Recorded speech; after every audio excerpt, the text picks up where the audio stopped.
Merci de nous regarder à Mbomou et à Bafouassende dans la Grande Orientale. Nous sommes Kiosque et nous sommes CCTV. Madame, Messieurs, bonjour, bienvenue.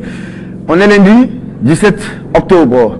L'actualité ce matin, on va revenir sur la mercuriale du procureur général près la cassation. Il faut alourdir la peine en ce qui concerne l'infraction d'outrage au président de la République. En fait, ce n'est qu'un avis.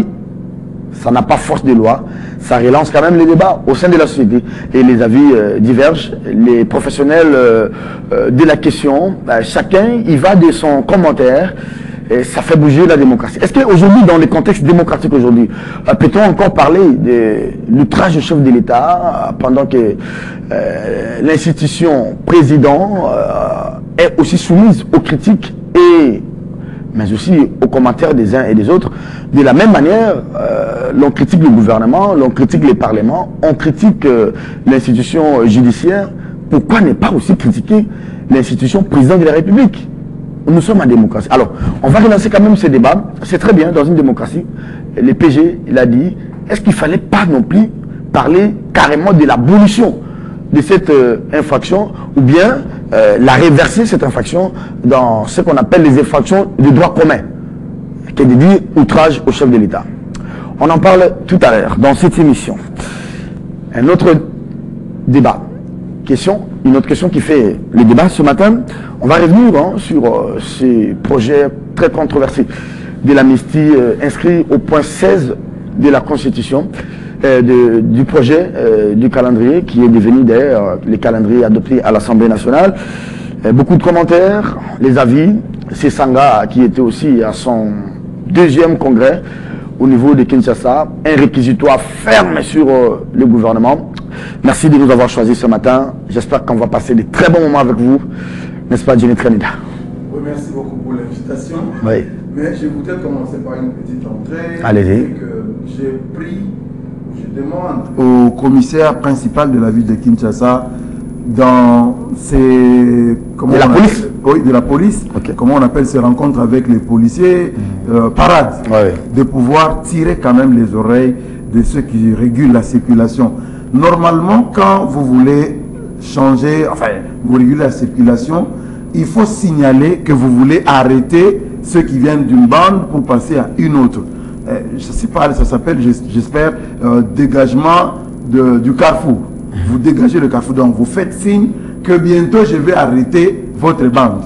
Et après, vous vous retournez pour passer le flambeau à d'autres. Mais chez nous, comment ça se passe? Quand vous êtes par exemple sur Huiléry, au croisement de l'avenue des Huiléry et l'avenue de Fatima. Oui. Donc, vous êtes là et vous êtes même déjà sur la bande, vous êtes en train d'avancer. Et le monsieur se retourne directement et dit, piaf, arrêtez. Alors, et directement, son ami, il vient vers le véhicule, il dit, vous êtes sur la bande de... Ça s'appelle les guet-apens. C'est les guet-apens. Ça se passe aussi ici sur le boulevard. Vraiment, il faut qu'il tire attention de ce côté-là. Parce que là où il y a le feu rouge, il y a le feu rouge, le feu orange et le feu vert. Oui. Donc, quand il y a l'orange, vous savez, je ne peux plus avancer. Oui. Et quand le rouge s'allume, vous êtes déjà loin de la bande piéton. Il faut vraiment qu'ils puissent regarder cette question-là. Jenny Tranida qui sera avec nous. Un long débat tous les week-ends sur cette histoire de la chancellerie des ordres nationaux. Hein. Ah oui, un long débat. Pourquoi eux, tout ça, qu'est-ce qu'ils représentent, qu'est-ce qu'ils ont fait.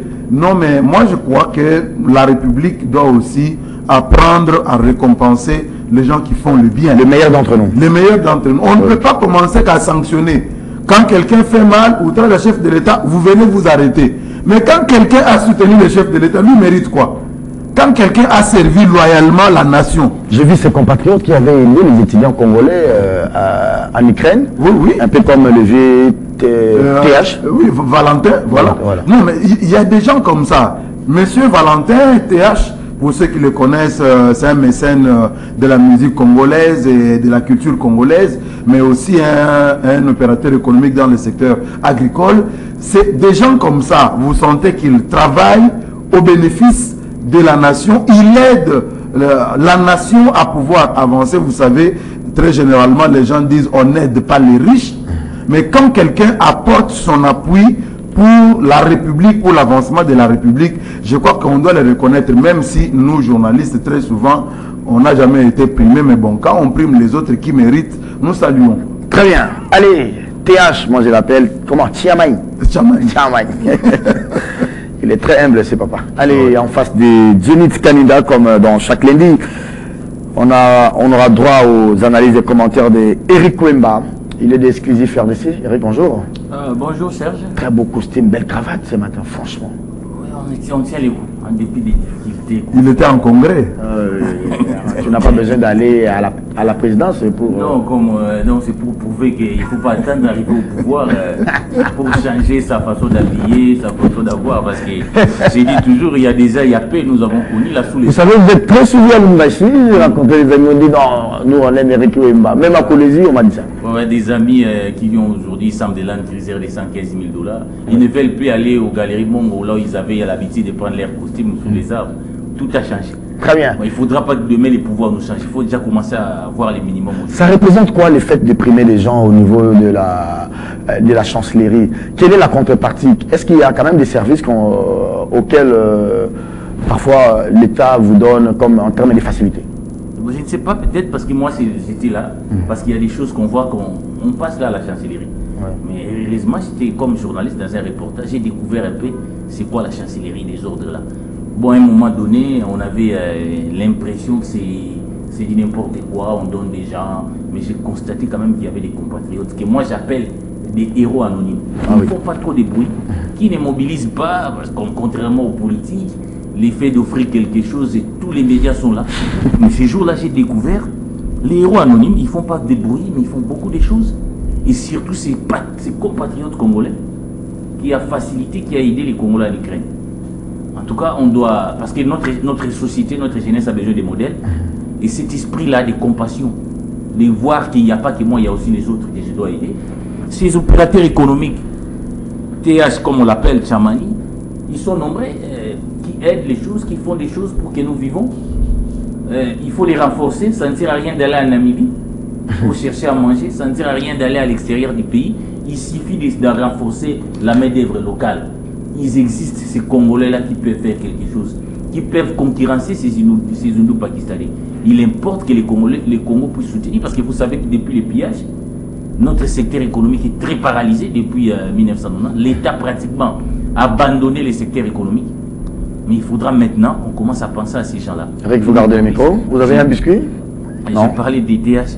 Bon, les biscuits, je n'en ai pas trop. Si les biscuits, Jenny a déjà précédé. J'ai assisté au bureau politique de l'envol du président de Sanga. En tout cas, il a dressé un tableau sombre. Nous sommes en démocratie. Donc pour Sanga, rien ne va. C'est une alternance gaspillée, très gaspillée. Au-delà de tous ces conférences chaque matin, croissance économique, Sanga disait tout d'abord que cette croissance était procyclique, c'était une croissance entraînée. Ça veut dire qu'il n'y a aucun mérite. Ça veut dire que les matières premières... Il n'y a eu aucune réforme. Aucune réforme. Les matières premières ont augmenté. C'est depuis toujours, même à l'époque de Mout, ça se faisait comme ça. Mais les gens, non, et tout ça. Mais je crois que Délice Sanga a rappelé même les tout derniers rapports de la Banque mondiale. Très bien. Qui place les Congo, les Tshisekedi. 4 ans après, l'histoire notera que les Congo de Tshisekedi est le deuxième pays les plus pauvres du monde. En termes de pauvreté, la fameuse croissance n'a pas eu d'incidence sur la vie des Congolais. Merci. Sur la vie des Congolais, des femmes qui sont à Kabe et à Kabonga. Je crois que vous avez vraiment envie de parler, vous avez des choses à nous dire ce matin. Alors vous gardez les micros dans ces cadres. Merci à vous. Les femmes continuent à coucher. Merci même beaucoup. Dans des brousses. Oui, oui. Même si ici on nous vend. Je sais que vous avez beaucoup à dire, mais j'aimerais d'abord introduire le premier thème sur la mercuriale du procureur général. Il s'appelle Firmin Vondemambou. Vous l'avez suivi? Il plaide pour l'alourdissement de la peine relative à l'infraction, à l'outrage au chef de l'État. Ce n'est pas, comme on dit, une loi, ce n'est qu'un avis. C'est la nature juridique même de la mercuriale du procureur général lors de la rentrée judiciaire. C'est un avis. Qu'est-ce que vous en pensez? Non, vous savez, j'aime bien ce célèbre musicien Ferrego là. Son album là, qui est derrière toi. Vous connaissez cet album là, qui est derrière toi. Donc quand vous voyez tout un procureur général de la République nommé par ordonnance dire toi. Donc il y a des gens, et il reste pas que c'est ça à rappeler, c'est que nous avons combattu ensemble hier deviennent comme des références. Non, Kabila aussi avait fait ça. Kabila aussi avait réprimé. Kabila aussi avait fait ça. Non, je crois que ce que le procureur a dit, c'est une bourde quand même, des trop. Dans une démocratie, dans une société que nous voulons démocratique. François Hollande disait, surtout pour lui les procureurs, la force de la démocratie, c'est qu'elle juge en droit, non pas avec l'esprit de vengeance.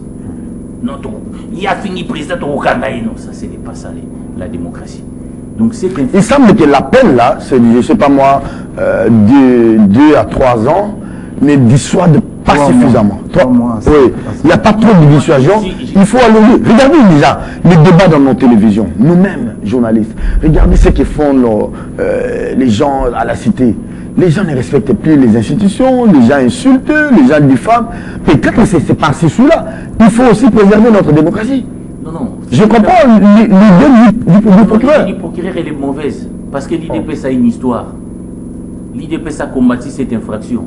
À l'époque, même Polydor, qui était des lignes rouges de l'IDPS, a été arrêté. Parce que pour offense au chef de l'État. Cette infraction a été réprimée par la Cour de sécurité de l'État. Quand on est arrivé dans la démocratie, on a supprimé cela. On a supprimé cela. Ça veut dire, moi je suis pour qu'on respecte l'institution président. Mais le président, un jour, Vital Kamerhe... C'est un homme, il peut être faillible, on doit le critiquer. Oui, quand vous êtes à ce niveau-là, il faut avoir un cœur. Parce que Tshisekedi a tout aujourd'hui. Il a les services de sécurité. Il a l'armée, il a la police. Il a l'administration. Donc s'il doit agir par esprit de vengeance, mais il peut tuer tout le monde. Même après l'émission, comme nous sommes là, si Tshisekedi décide de nous arrêter là en bas, on va nous arrêter. Comme on a pu dire, ça veut dire si le président doit tout suivre, n'importe quel Congolais qui a Ali Bengue, qui dit président de Salabiate Longwa, il doit suivre les Congolais qui a loi là-bas. Mais c'est toute la République va être en prison. Parce que il faut savoir que vous avez la plus haute fonction et les gens attendent de vous des résultats. Les gens exagèrent. Moi, je suis pour qu'on respecte l'institution président. Mais que nous ne tombions pas dans l'absolutisme. L'absolutisme, ça veut dire que le président devient un pape couvert par les dogmes de l'infaillibilité. Il ne faut pas les critiquer. Donc, dès que vous parlez là, il semble qu'à l'année, il y a des télés là compliquées là. Où est-ce qu'il y a, même quand ils n'ont pas, où est-ce qu'il y a l'offense pour vous arrêter? Non, cette infraction n'a pas sa raison d'être dans une démocratie. La preuve en est, et on a eu tout le problème pour les condamner à l'époque. Parce que les avocats ont dit qu'il n'y a aucune juridiction aujourd'hui l'étabilité pour connaître cette infraction qui est déjà supprimée.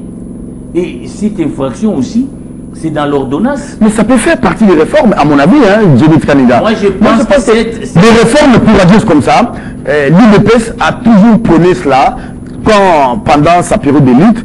Aujourd'hui, l'UDPS au pouvoir, je pense que c'est des réformes. Moi, l'UDPS était pour revenir au pouvoir sur les fonds de la reconquête des libertés. Cette infraction dans une démocratie, ça n'existait pas. Vous savez, les présidents, par colère, on peut même les gifler. Vous avez vu ce que Macron a subi. On peut même lui jeter une pierre. Vous avez vu à l'époque de Kabila, il y avait un certain Amatungulu. Mais est-ce qu'il fallait... Ça s'est passé dans d'autres pays où il y a eu des incidents avec les présidents. On n'a pas tué.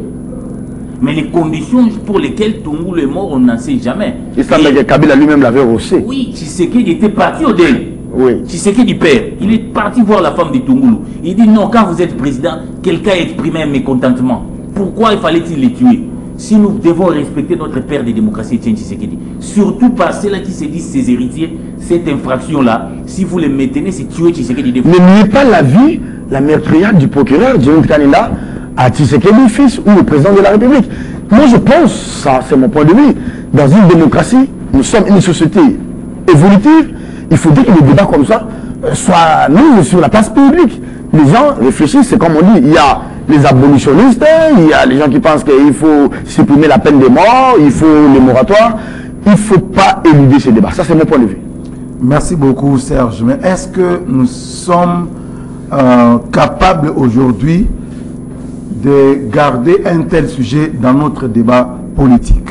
Je ne pense pas. Pourquoi? Parce que les préoccupations sont ailleurs, alors que ce sont des questions fondamentales de notre démocratie. Même si moi je n'ai jamais été d'accord avec une démocratie à la française, une démocratie à l'américaine, chez nous ça ne marche pas.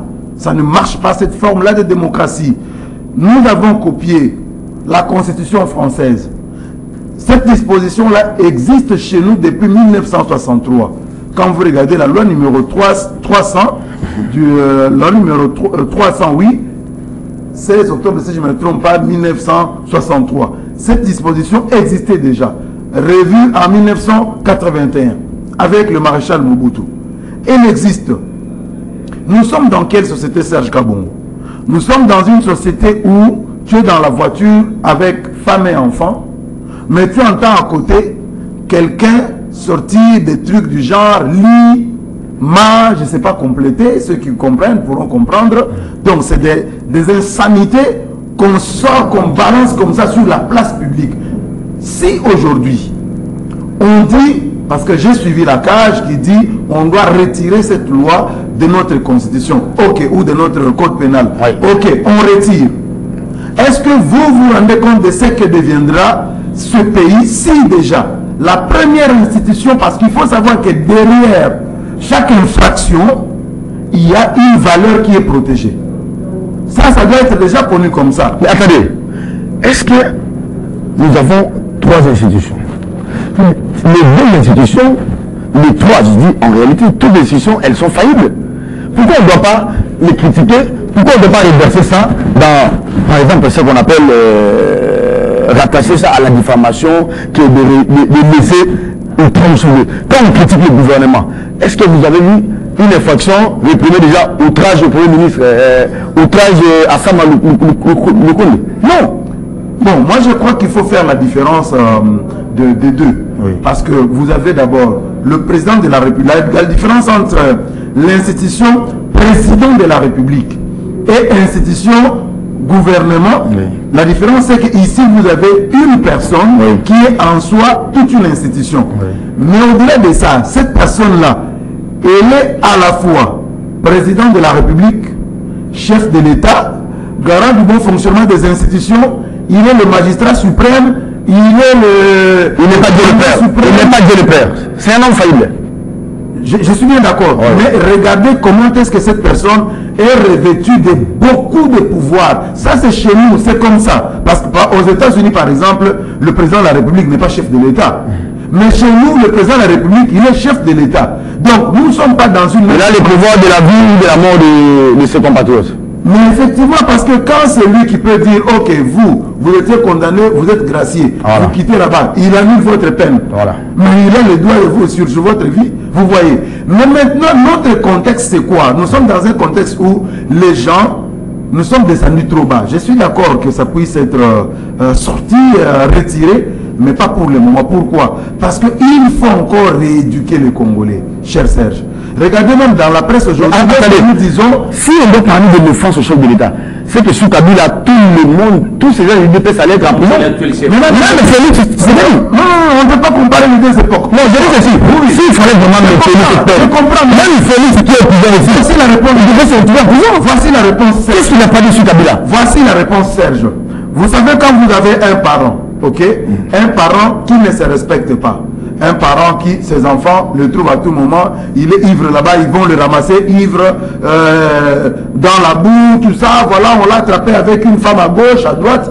Ce papa-là ne peut pas imposer le respect à ses enfants. Très bien. Mais quand le papa se respecte, quand le papa pourvoit aux besoins des enfants, quand le papa se bat pour ses enfants, le respect suit. Nous ne pouvons pas comparer les deux époques, l'époque du statu quo et l'époque du changement. On ne peut pas comparer les deux. Vous avez un papa qui ne prenait pas soin des enfants. Et comment les enfants pouvaient les respecter? Quelle est l'époque du statu quo et quelle est l'époque du changement? Aujourd'hui, nous sommes dans un temps du changement. Et parce qu'aujourd'hui, le rythme du changement. Donc, on ne peut pas comparer les deux époques en tout cas. Incomparable. Il faut vraiment éclairer parce que j'ai trouvé qu'il y a beaucoup de confusion. Oui. Beaucoup de confusion. La première confusion, nous l'avions dit. Cette infraction-là, c'est en 1963 ou 60 avec le président Kassabou dans une ordonnance. Dans quel contexte? Dans quel contexte? Voilà. En 1900, parce que même quand on condamnait Ouanga, on a dit, vous les héritiers de Lumumba, vous condamnez, parce que Kassabou s'est servi de ça pour neutraliser Lumumba. Lumumba, oui. Donc vous les héritiers de Lumumba, vous inspirez de cette infraction de Kassabou pour condamner Ouanga. Je crois qu'au phare, on avait fait un papier dans ce sens-là. Donc, c'était en 60, à 81, on a repris cette infraction avec le maréchal Mobutu. Mais quand nous sommes venus en démocratie, on a supprimé même la juridiction qui était censée réprimer cette infraction. C'est comme ça que les procès ont posé problème. Donc, on estimait qu'avec l'évolution démocratique, la Cour de sûreté de l'État qui réprimait l'offense au chef de l'État n'avait plus sa raison d'être. Donc, le président était président de la République. Donc je ne vois pas pourquoi, alors que nous évoluons, on doit revenir sur ça. Eric, maintenant il y a une question. Mais la question, je trouve quand même très dramatique. Quand Jenny Khan estime que chez nous, les présidents ont plus de pouvoir que les présidents américains. Non.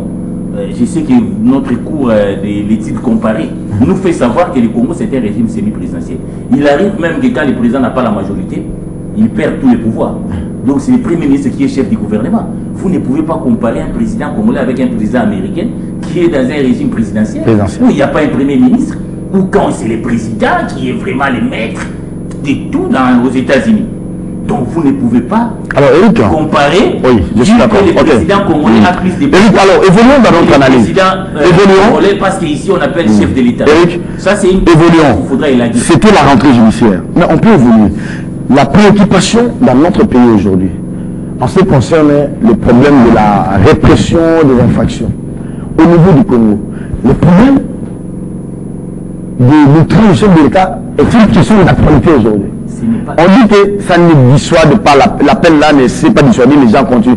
Mais l'appel de détournement où on voit condamner des gens à 30 ans et après vous avez vu avec Sokok, l'ancien DG Yenga, à 20 ans et après ils sont libérés. Ça, ce n'est pas de préoccupation. Je rappelle quand même quand nous étions à l'IDPS. Oui. Vous étiez à l'IDPS. Quand nous allions à l'IDPS, comme journaliste, j'étais très content, donc ça fait partie. Vous étiez attaché pour le compte du journal des femmes. Il y a à connaître les gens. Nous sommes à l'IDPS. Devant Kabila. Des propos de Félix Tshisekedi. Donc la loi, puisque c'est les forces des statu quo, or la loi est impersonnelle. Mais ici, j'apprends que la loi, ce n'est pas la même chose quand c'était à l'époque des statu quo, à l'époque des changements. Au statu quo et changements, ça dépend. Hein, de quel bord le changement peut être que les 500 francs congolais que j'avais à l'époque de Kabila, je pouvais acheter un pain, un peu du blé blanc et du sucre. Mais les changements aujourd'hui, les 500 francs là, vous achetez un petit pain là, de 200 francs qu'on écoute. C'est ça aussi les changements. Donc ça dépend de quel bord. Est-ce que la préoccupation dans notre justice aujourd'hui, c'est la question de la répression de l'infraction liée à l'outrage au chef de l'État? C'est l'inféodation de la justice aussi. Parce qu'en réalité, ceux qu'on nomme comme procureur ou magistrat, ils ne sont pas là pour dire la loi. Ils estiment qu'ils sont au service de la personne qui les a nommés. Il faut voir ces procureurs et comment ils font chez eux. Parce que la justice doit fonctionner en dépit du fait qu'il y a un régime présidentiel aux États-Unis. Trump pouvait prendre certaines décisions annulées par les juges fédéraux. La justice l'a arrêté. Oui, donc la justice doit être indépendante du pouvoir politique. Et vous-même, heureusement que vous avez rappelé que les présidents déplorent la justice, mais on sent quand même sa main qui est derrière ces procureurs-là qui prononcent ces mots-là. Ils doivent, quand vous avez... Pourquoi vous voyez Félix dans tout ça? Moi, je vois, parce que c'est ce qui se trame aujourd'hui, on les voit, outrage au chef de l'État. Outrage au chef de l'État, que l'IDPS s'est servi pendant 32 ans. Rwandais, qu'est-ce que Kabila n'a pas subi dans ces pays comme un gire? Qu'est-ce que les autres n'ont pas subi comme un gire venant des libertés? Et que vous êtes au pouvoir, vous ne voulez pas moins d'une chose. Aujourd'hui, c'est grave, même quand les offenses sont cherchées. C'est-à-dire que quand les religions passent... Vous connaissez le principe de Montesquieu, la séparation des pouvoirs. Ça, c'est un avis d'un procureur. Lors de la rentrée. Ce n'est pas n'importe qui. Vous voulez que le président prenne une position face à la... Ça veut dire que nous nous inquiétons quand les procureurs prennent une telle position. À quelques mois des élections hypothétiques. Cela voudrait dire. Parce que le procureur est silencieux sur d'autres choses. Voilà. Je veux bien qu'on respecte le président de la République, mais tous les Congolais. Vous savez, aujourd'hui, maman m'a envoyé une vidéo. Il m'a dit, Eric, quand il vient à l'émission, il faut en parler. Nous sommes les femmes. Nous sommes ici, comment l'IDPS, des individus, un raté de la société, qui injure les femmes. Mais puisque lui, il est des partis présidentiels, Boutati, Boukouégué, Azam Moudi, à mon arabe, maman. Je vais utiliser des termes gris. Nos mamans, nous tous là, quand nous sommes venus au monde, les gynécologues n'avaient pas vu. Comment un homme qui est respecté dans le monde, ces femmes qui sont traumatisées, et vous prenez même la parité. Non seulement il a injuré Moukébé, mais il a injuré toutes les femmes. Là, les procureurs n'ont pas vu. Mais les procureurs vont être... Ils vont être vigilants quand il s'agira de Maman Marie. Ou quand le chef de l'État prend parole, Maman Mouba Moubangé. Non, nous voulons quand même une justice. Cette tendance-là d'instrumentaliser la justice pour neutraliser l'adversaire politique, c'est une dérive grave qu'il ne faut pas accepter. Donc, ce que les procureurs là, c'est la goutte d'eau qui va faire déborder la vase. C'est l'arbre qui cache la forêt. De cette tendance à inféoder la justice pour instaurer un régime autoritaire au Congo. En fait, ce qu'il dit, ça n'a pas force de loi, c'est qu'un avis. C'est au législateur de réfléchir sur la question. Non, Serge, il ne faut pas suivre l'amalgame d'Éric. Parce que quand il vous dit, je vais enlever d'abord deux choses. Il dit, non, Diony ne veut pas nous dire que le chef d'État congolais a plus de pouvoir que le président américain. Ce n'est pas ce que j'ai dit. Cher Eric, j'ai dit, chez nous, le président de la République, il est chef de l'État. Aux États-Unis, ce n'est pas le cas. Et il a beaucoup de pouvoir chez nous. Tu dis tout à l'heure, tu même t'es contredit en disant non, voilà, le président Donald Trump a pris une décision qui a été vite annulée par la justice fédérale. C'est toi qui l'as dit. Oh, mais ça fait ça l'année. S'il te plaît, doucement. Même dans un régime présidentiel. Et tes apaisements. Moi, je pense que Serge Kabongo, cette question, nous devons la traiter froidement. C'est-à-dire quoi? Quel est le problème de notre société que nous voulons résoudre? Très bien. Aujourd'hui, la question est que nous avons une impolitesse nationale qui s'agrandit. Du jour le jour. Impolitesse nationale. Je ne suis pas d'accord avec les insultes. D'où que ça vienne. Même le détournement national aussi. Je ne suis pas d'accord. Alors, l'implication aujourd'hui. Maintenant, le procureur, vous l'empêchez de réfléchir avec les gens de son secteur. Vous dites non, lui ne peut pas avoir l'intelligence de penser comme ça. Ça c'est un peu ce que vous êtes en train de dire au Congolais. C'est pas un peu, c'est ça ce que vous voulez. C'est ça ce que vous voulez dire. Non. Oui, le procureur est assez outillé pour savoir qu'est-ce qu'il faut pour résoudre le problème de la nation congolaise aujourd'hui. L'impolitesse nationale dont je parle ici, ça part du citoyen lambda aux politiciens. Je dis qu'il se caractérise par l'injure. Alors, est-ce que c'est le ton de la peine qui vient dissuader ou bien c'est l'application de la peine? On a dit que le détournement c'est 20 ans, 30 ans, mais les gens continuent à détourner.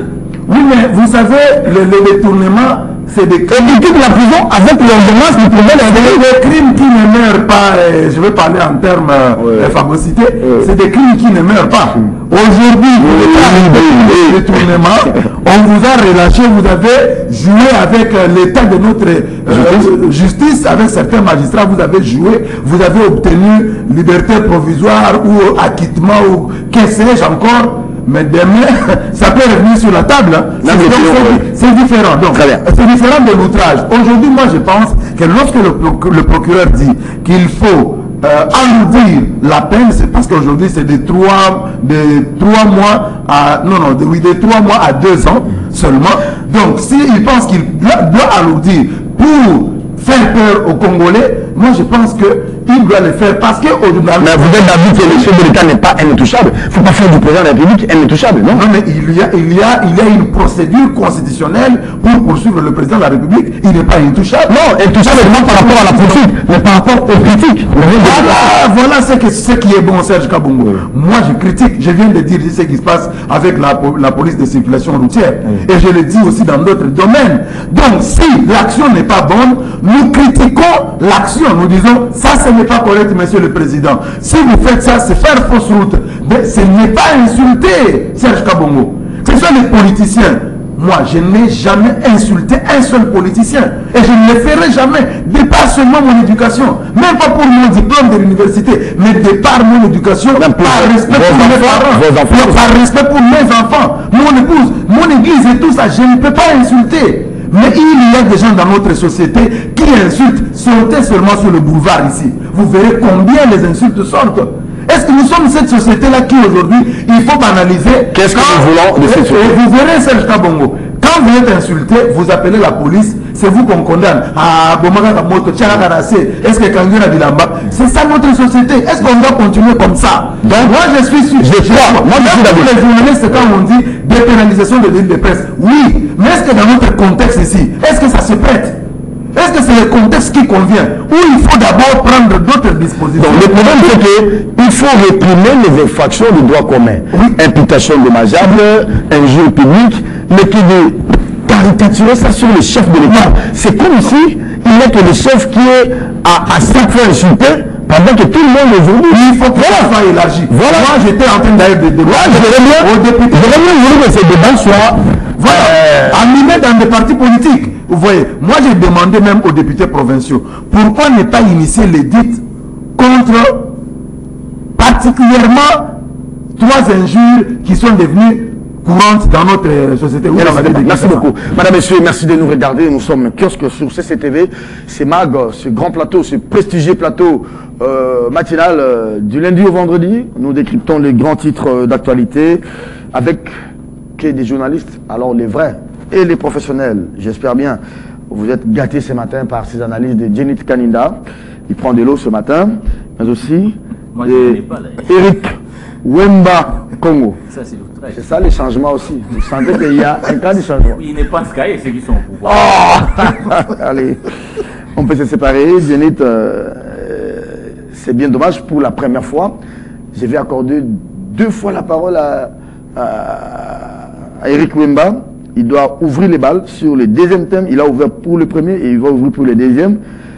Parce que j'estime qu'il a la maîtrise de cette question, parce qu'il est journaliste et parlementaire. Les points 16 du calendrier, on n'en a pas parlé à la rentrée depuis le 15 septembre. Ça fait débat aujourd'hui sur la question du projet de loi portant amnistie. L'amnistie sur le fait des guerres et infractions politiques. Pourquoi ça fait débat? Pourquoi ça irrite? Non, Serge, moi je ne fais pas de l'amalgame. Une seconde vraiment. Ce n'est pas parce qu'on est dans un régime présidentiel que la justice, les pouvoirs arrêtent les pouvoirs en démocratie. Ah oui. Mais c'est seulement faire la nuance. Un président qui est dans un régime semi-présidentiel et celui qui est dans un régime présidentiel aux États-Unis, celui qui est dans un régime présidentiel a plus de pouvoir. Donc ce n'est pas un Serge que je vais apprendre ça. Hein, journaliste, diplômant, journalisme politique extérieur. C'est ce que je voulais dire. Mais les pouvoirs arrêtent les pouvoirs. J'aime quand vous me rappelez encore mon diplôme. Oui. Ça fait plus de 15 ans quand même. Pour honorer Papa Henri. Donc on ne peut pas considérer qu'un chef de l'État congolais, parce que c'est ici qu'il y a des dérives qu'on pense que le président a plus de pouvoir. Non, aux États-Unis, le président a plus de pouvoir qu'un président congolais. Parlons du projet de loi. C'est clair et nos étudiants qui nous suivent doivent retenir ça. Ok, projet de loi portant amnistie sur les faits insurrectionnels, faits de guerre et infractions politiques. Quelle opportunité? Qui devrait en bénéficier? Hier, Denis Sessang a prononcé un mot, les régimes étaient essoufflés. Oh. Cela voudrait dire quoi? Il y a des problèmes dans le pays, économiques, sécuritaires. Ils sont essoufflés. Des très mauvais choix. Et aujourd'hui, il est clair, et ça donne raison, même aux katumbistes, même à Olivier Kamitatu. En quoi? Quand on leur disait, est-ce que pourquoi vous ne soutenez pas, vous ne condamnez pas? Ils ont dit, nous voulons bien soutenir le président, mais il doit nous donner une ligne claire. La ligne n'est pas claire. Parce qu'on ne peut pas les soirs, les matins, dire que ce sont des terroristes, et les soirs chercher à négocier avec ces terroristes. Non, qui vous dit que cette proposition ou ces projets visent les M23? Non. Vise les M, parce que quand ça vient régulièrement quand il y a rentré. Non, quand il y a amnistie, pour faire infractionner des guerres, il y a des gens qui ont fait la guerre. Non, ce n'est pas Serge Kabou. Ah oui. Tu n'as jamais pris les armes. En tout cas, ce n'est pas pour Jenny Kaninda. Un homme très pacifique qui ne prendra jamais les armes contre son pays. Oui. Il y a des gens qui ont pris des armes dans ce pays. Et nous savions, quand nous analysons, que déjà les M23, excusez-moi de citer encore les bureaux politiques, a été défait en 2023. Et qu'il y a des gens qui sont allés les ressusciter dans un accord secret de 2019. Et vous avez vu. Ils sont même venus ici. Ils sont venus, ils ont été logés ici. Ibalanki a écrit au procureur militaire pour surseoir les mandats d'arrêt contre certains dirigeants du M23. Donc, surseoir les mandats d'arrêt contre ces M23, c'était une étape pour aller vers l'amnistie. Donc, c'est clair. Donc, il ne faut pas chercher qu'on vous fasse un dessin. Et que les Congos faibles, les Congos qui attendaient son grand frère, le président parlait, Monika Souba tuer Gogo, donc, c'est-à-dire, nous sommes dans un Congo, nous ne savons pas chasser les M23. Et le président sur France 24 dit, derrière les Kenyans vont venir. Ils vont entrer par Bougananga. Donc, il y a les Congo qui il y a Nanga Zoya. Donc, nous sommes dans une situation faible. Et dans cette faiblesse-là, Vital Kamerhe, quand il est allé, si vous êtes vraiment des Congolais, déposez les armes, puis on va écouter vos revendications. Donc, un des objectifs, nous l'avons dit à l'époque, et que Tshisekedi trouve aujourd'hui que la voie des armes montre ses limites. Les Congos est incapable pendant plus de 100 jours de récupérer les territoires de Bunagana. Mais malheureusement, Bunagana, ce n'est pas ça le problème, le message est en train de passer. Malheureusement aujourd'hui, amnistier ces gens-là, négocier avec ces gens-là, c'est accréditer la thèse du Rwanda, parce que le Rwanda... Il y aura encore l'infiltration dans l'armée. Oui, il y aura l'infiltration dans l'armée. Dans l'administration. Ces gens ont déjà été amnistiés par Kabila.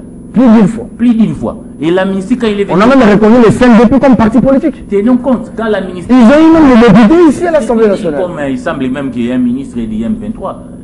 dans ces pays, j'étais son nom. Il y a même un ministre des M23. Parce qu'il y a tellement d'offenses au chef de l'État, j'étais son nom. Offenses au ministre aussi, ça existe, semble-t-il. Ils ont été amnistiés. Quand ils ont été amnistiés, il y avait une discussion à l'époque au Parlement. Chibandé vit dire non, l'amnistie là signe l'arrêt, signe les décès du M23. Alors, mais ils sont ressuscités. Le problème, c'est dans ces pays, faut-il prendre les armes? C'est ça la leçon. Si les Congos ne se ressaisissent pas, en mettant en place une armée, donc depuis des décennies, on va dire que pour avoir une prime dans ces pays, il faut avoir des armes. Pour avoir de la place dans les entreprises. Cette inscription de la loi sur l'amnistie est une insulte au Congo. Et la capacité que ceux qui nous gèrent ne sont pas incapables de nous défendre. Alors, aujourd'hui dans les pays, Serge, je vais conclure par là, et ça ce n'est pas de l'offense, c'est constitutionnel. Et je rappelle tous les jours au président de la République, avec l'affaire de Bungananga, qu'il a prêté serment devant la nation de protéger notre intégrité territoriale. Nous allons lui rappeler, s'il n'est plus en mesure de le faire, la démission est aussi constitutionnelle. Demander à un président de ne pas terminer. On a dit le président en cas d'empêchement, il peut démissionner. C'est dans la Constitution. Parce que les gens pensent que quand il est président, il est obligé de faire terminer 5 ans. Non. La Constitution ne vous oblige pas, monsieur le président. Si vous ne savez pas nous récupérer notre territoire, vous pensez qu'il faut amnistier, moi je vous conseille de vous démissionner. Ce n'est pas de l'offense à tout. Est-ce qu'il faut comprendre la non-reprise de Bunagana? On n'attaque plus, on est dans les statu quo. Dans cette perspective des négociations, qui ne dit pas son nom, on veut coopérer la nuit avec les M23. Bon, on va vous trouver une loi d'amnistie. Pendant que, je rappelle pour nos téléspectateurs qu'il y a quand même une résolution de l'Assemblée nationale interdisant les droits d'amnistie à tous ceux-là qui ont pris les armes contre la mère patrie. Non, Serge Kabon, moi je ne vois pas en quoi se basent les pics de Eric Wemba, parce que vous avez suivi le représentant du chef de l'État, votre mot, Serge Chibango. Oui. C'est lui qui a mené les négociations. Il l'a dit pas plus tard qu'il y a 3 jours qu'il n'y a pas de négociation entre le gouvernement de la RDC et les M23. Non, on va le faire en secret peut-être. Vous voyez. Donc, aujourd'hui, moi je suis convaincu que nous sommes dans une position avec les changements obtenus à la tête du commandement des FRDC. Moi, je suis convaincu que la reprise de Bunagana n'est qu'une question d'heure. Parce que, vous savez, nous faisions face à une complicité au sein des forces armées de la RDC que vous ne pouviez pas imaginer. Ah oui. Il suffit de pouvoir lancer des opérations, non, préconiser de lancer des opérations. L'ennemi est déjà au courant. Vous avez suivi l'audio de ces militaires en prison qui dit qu'on n'a pas combattu à Bunagana, on a juste décroché. Cher Serge, moi je vous dis, on ne pouvait pas. Dans ce contexte, le président de la République, pour une fois, cher Eric, nous avons un président qui sait ce qu'il fait. N'en déplaise à ceux qui pensent qu'il doit avoir une ligne claire, ils veulent avoir tout du président pour communiquer à l'agresseur rwandais. C'est ça. Non, ce n'est plus ça, Eric Wemba. Ils n'auront plus ça. Oh. Ils n'ont qu'à attendre. Ils attendront comme tout le monde. Parce que c'est fini ce temps-là où vous venez, vous écoutez du président de la République qui dit nous allons faire 1, 2, 3 et l'ennemi est au courant. Quand vous lancez, vous êtes surpris. Est-ce que vous êtes d'avis, votre point de vue? Et je sais que vous parlez avec les gens à la cité. Est-ce que l'opinion congolaise est aujourd'hui d'accord pour une quelconque amnistie à tous ces gens-là? Vous-même, vous, et qu'est-ce que l'opinion pense de ça? Une amnistie collective, je pense, non. Impossible. Mais il y a des personnes dans l'Est du pays qui peuvent bénéficier de l'amnistie parce que ce n'est pas l'affaire de l'individu. Si vous avez des problèmes, vous avez des revendications à poser, il faut prendre les armes contre son peuple, contre son pays. C'est quelle éducation que nous voulons donner à ces gens-là? Excusez-moi. Ouais. C'est vraiment trop subjectif ce que je vais dire. Pourquoi nous de l'Équateur on ne prend jamais les armes contre les pays? Pourquoi au Kassai les gens ne prennent jamais les armes? Pourquoi vous aussi Kassai, au Congo central, les gens ne font pas la rébellion? Pourquoi toujours à l'Est? Non mais moi je pense que nous devons voir cette question de manière globale. Il y a des compatriotes qui ont été amenés dans ce mouvement-là parce qu'ils avaient faim. Il y a des compatriotes comme ça parce qu'ils avaient faim. Mais nous autres, même si nous avons faim, nous ne pouvons pas le faire. Nous ne pouvons pas le faire. Mais c'est pourquoi je dis qu'il faut étudier au cas par cas. Nous ne pouvons pas prendre tout le monde et mettre dans un même panier, dire voilà, vous méritez tous la même sanction. Dans une certaine mesure, oui, ça peut se faire. Mais je suis en train de réfléchir en tant qu'intellectuel.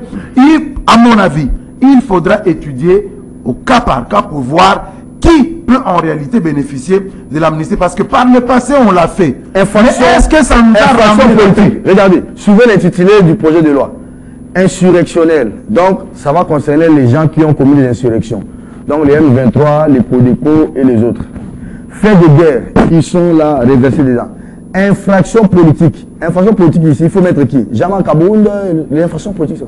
Non, mais ça, vous savez, ça nous avons l'intitulé. Ouais, mais lorsque on va suivre le débat, je crois que le débat va nous donner un peu plus de lumière sur les critères. Parce que normalement, quand on veut voter une loi d'amnistie, ça détermine les critériums qui peut donner bénéfice à cette grâce. Donc, moi, je pense qu'aujourd'hui, point n'est besoin de pouvoir s'alarmer. Mais pour citer Serge Kabongo, je voudrais saluer ici le secrétaire général de l'UDPS, mais aussi en profiter pour désintoxiquer. Il devrait être à Kisangani. Il est à Kisangani. Oui. On a dit non, il s'est servi des photos de la tournée de Vital Kamerhe, alors que c'était un plein à craquer qu'il a réalisé. Il y a un apôtre là-bas. Cet apôtre-là a toujours été invité par tous les politiciens qui vont là-bas. Il n'a jamais accepté. Mais cette fois-ci, quand Augustin Kabouya est descendu, il est allé l'accueillir à l'aéroport. Et quand il est venu à la manifestation, ses fidèles l'ont suivi. Alors on a dit, non, voilà, on a sorti une photo de campagne, on dit, c'était plutôt le plein de la campagne de cet apôtre-là. Donc on veut tromper l'opinion, je ne sais pas pour quel motif. Moi je crois que nous pouvons laisser le secrétaire général de l'UDPS, on l'a critiqué ici, il ne fait rien pour le parti s'endort. Et maintenant qu'il est en train de faire des tournées, Matadi, Bandundu, maintenant en province orientale, non, voilà, on trouve des raisons qu'il fasse, c'est son temps, qu'on le laisse gérer le parti, c'est son temps. Très bien, je vais vérifier ces informations auprès de Pi Girard, qui est dans la suite de la délégation du secrétaire général de l'UDPS, Augustin Kabouya, on l'appelle Monabouté. Monabouté. Allez, nous l'aimons beaucoup, très cher Augustin. Madame, Messieurs, cette émission est terminée. Merci Eric. Non, Yves Bouye est là-bas aussi. Hein. Non, Bouya est à Guadeloupe. Il est à Guado. Edmond aussi. Ce qui se passe à Kisangani. Edmond aussi à Guadeloupe. Que ce que Zénith dit aussi, c'est vrai. Mais les vidéos sont là, tu as suivi les vidéos. Moi, je ne suis pas, vous savez, avec les réseaux sociaux, ça ne va pas. Ouais. Je ne vois pas comment une ville comme Kisangani peut avoir été. Je sais que c'est une des villes très aussi là, Tshisekedi. Très. C'est une des villes où Tshisekedi n'a pas fait. Quand nous sommes partis, nous avons posé la question. C'était vraiment Mafa. C'était en décembre de l'année passée, oui. Qu'est-ce que Tshisekedi a fait pour les gens de Boyomé? Ils ont travaillé avec ses équipes pendant 3 semaines. Ils sont toujours dans l'obscurité. Parce qu'on ne trompe pas les gens. Vous savez, vous pouvez tromper les gens sur autre chose. Je vous ai dit que les peuples... Les stades de Lumba en état de délabrement. Il faut démontrer qu'on trompe. Avec promis de réhabilitation. Je ne sais pas. Rien qui n'est pas déjà allé là-bas. Je ne sais pas comment qu'est-ce que Kabouya a fait pour renverser la tendance. Un travail de fourmi. Ce sont de tromper les présidents de la République. Ce sont de les tromper. Il faut lui dire la vérité. Non, Eric, il ne faut pas déformer les ne pensez pas que la vérité, c'est ce que vous voulez. C'est pas ce que vous voulez, quand nous avons été comme journalistes, on a parlé avec les Boyomais. Oui. Mais ça date de quand? Tu étais là-bas, ça fait combien de temps? Ça fait 8 mois, 9 mois. Alors maintenant, la personne est là sur place. L'équipe a travaillé pendant 3 semaines. Pendant que moi et Serge, nous dormions quelque part là où l'électricité était une. Pendant 21 jours, les équipes de la République a permis de l'électricité à ces gens-là quand nous sommes venus. Vous vous rappelez de ce que les chauffeurs qui nous ramenaient à l'aéroport de Bangboka nous avaient dit? Depuis que Tshisekedi est là, aucune route réhabilitée. Rien. Mais aujourd'hui, allez voir l'usine. Ça, c'est le chauffeur qui nous disait. Allez voir l'usine. Je vais terminer cette émission. Mais vous savez que c'est relancé. Le peuple qui a faim, qui n'a rien, vous pensez qu'il va être avec vous? Le peuple comme un enfant. Est-ce que tu peux dire aux téléspectateurs que le peuple sait ce qu'il vit aujourd'hui? Là, ça ne va pas. Tu peux dire à la population, tu peux regarder la caméra et dire aux amis qu'aujourd'hui, Soteski a repris. Tu peux leur dire ça. Parce que tu es au courant. Mon cher Génie, en réalité, ça ne va pas. Est-ce que tu peux dire que Soteski est relancé? Les deuxième pays les plus pauvres du monde, c'est la Est-ce que tu peux dire que Soteski est relancé? Vous n'avez pas de données objectives pour dis aux téléspectateurs la Soteski est relancée. Dis-leur ça. Tshisekedi, l'histoire mondiale, le 7e président, le Congo a été placé les deux. Tu n'es pas objectif. Dis que la Soteski est relancée. Eric Wemba, je vous retire la parole. Merci. Je vous ai laissé un peu le temps d'échanger un peu de parole. Madame, messieurs, retenez la grande information, c'est que l'équipe d'amicale des journalistes de Kitambo a battu l'équipe des journalistes au-delà de nos primes par un score lourd, 5 buts à 0. d'où Jésus Bélédou a inscrit les 2 premiers buts de notre équipe. C'était hier. L'arbitre, là, il faut les revoir. Si Jésus commence à marquer. Non, attention, Bélédou, c'est un avancement. Là, tu t'opposes à tout, Eric. On se retrouve, mesdames, messieurs, à 9h demain, mardi. Merci à toute l'équipe. Merci à Dadi Koussaka, qui a toujours des cheveux blancs là. Il faut aller voir Bahati, il va vous donner un peu de yombo. J'espère que ce n'est pas surtout les vieux mots, une imputation dommageable. Au revoir et à demain.